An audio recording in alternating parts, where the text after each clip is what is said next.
So finally, let's talk about the two big political speeches. Both Rishi Sunak and Keir Starmer have delivered their New Year's messages.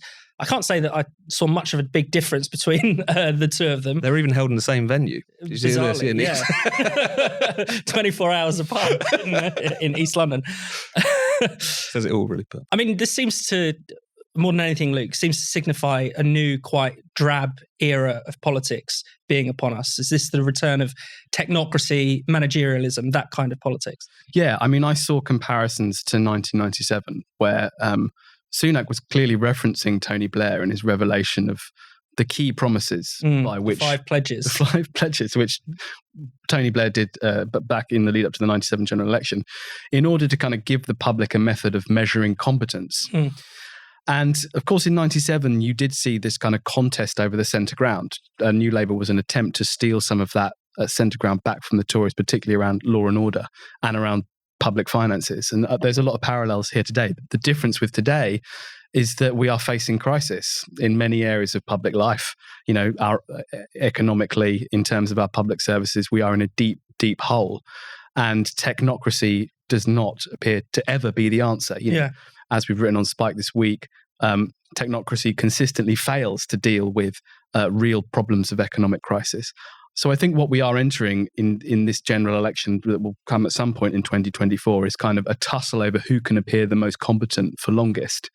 And I think that is a very, very depressing prospect for voters because it doesn't cut through. No one, I mean, people are not inspired by this technocratic model of politics, although the polling seems to suggest that Keir Starmer is now enjoying a comfortable lead and has done for some months. That does seem to be as a result of the collapse of Tory support, Tory infighting, and a hemorrhaging of their support around the constituencies they won in the last election. So I think there must be more to the next general election. There is something to say that, there is something to say that Keir Starmer being reserved, we'll come on to talk about Starmer's speech, which was completely lacking in any detail. You know, there's something to say that they would keep stuff back from speech at this stage just in case the government stole policies from them, which is all very possible given that they don't seem to have many original ideas of their own.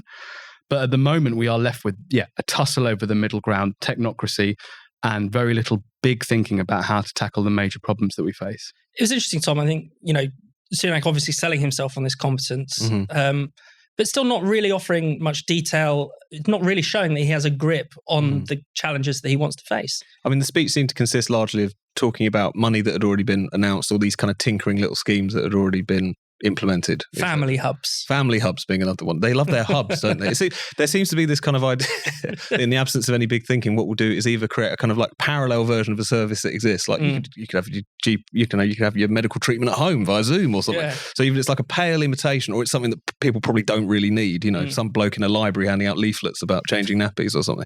This is the most that they can manage.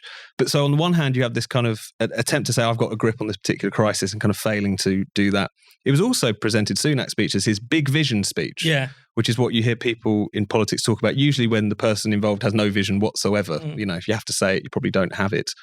And what did he come out with? I mean, it was family, enterprise, maths was another one. The things, I mean, I don't know anyone who's against enterprise, family or maths, but, maybe they're out there. Some sickos. Some sort of big dividing line for him and the rest of politics. But it's almost like he couldn't have an ideology if he tried. You're trying to like will one into existence and failing miserably. And it is just particularly depressing because you do see that completely mirrored on the other side. There's very little that distinguishes the two parties. Now, we are really back to them kind of dancing on the head of a pin, running on competence, as you say, or Tory cronyism on the Labour side. Yeah. And given the fact that, again, that technocratic politics, as Luke was saying, is proven time and again incapable of dealing with moments of crisis, often make things worse. They have a tendency to kind of hold towards groupthink, to double down on failed orthodoxies, whether it's, in relation to energy or anything like that. You're not really seeing a break from any of the very damaging green policies, for instance, that have really helped dig this particular hole for us.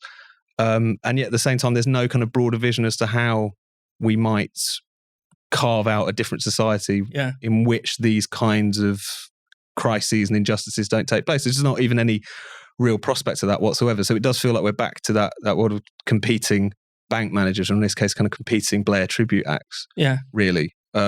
and competing bean counters. And in even more deracinated and unconvincing form, I think, both of them, you know. I think one of the telling things about the Keir Starmer speech was his appropriation of the slogan, taking back control, which to him seemed to mean sort of devolution. For me, that really sort of summed up.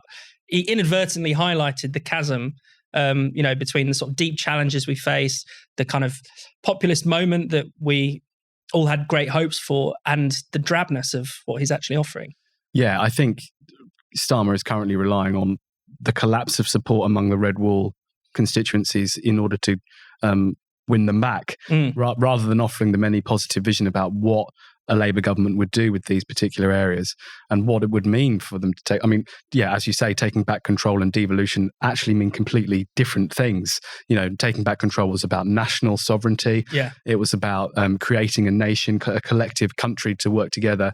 Devolution is about the opposite. It's about effectively breaking the country down. The other thing to say is that, the Labour Party at the moment, I saw some reporting in the Times that there is worries among Keir Starmer's front bench that they're not cutting through in the media enough, and that not enough people, for example, know who the shadow transport secretary is. Of course, I guess the problem, I think, amongst these communities is not that they don't know who the shadow front bench are, so they don't care. Yeah. Labour has become so detached from these communities. Keir Starmer's Labour Party is not the Labour Party of old. It's not rooted in the communities that it purports to represent. It doesn't have support amongst the working communities that did vote for Brexit, that did believe in taking back control.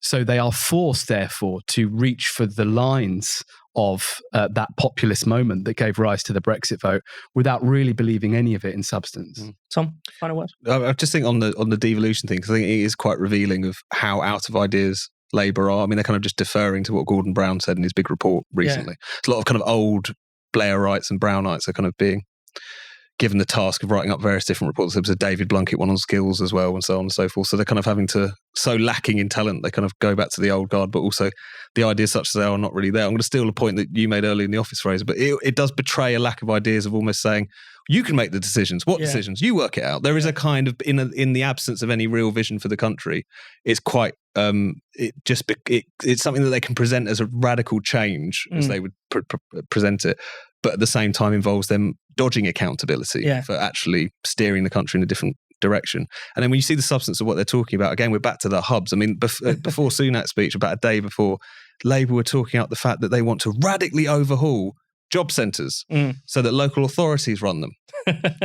That passes for a big political announcement these days. To the barricades. Exactly, to the barricades for local authority-controlled job centres. You wouldn't put that on the side of a bus or on a leaflet, but there we go. That's the age we live in, unfortunately.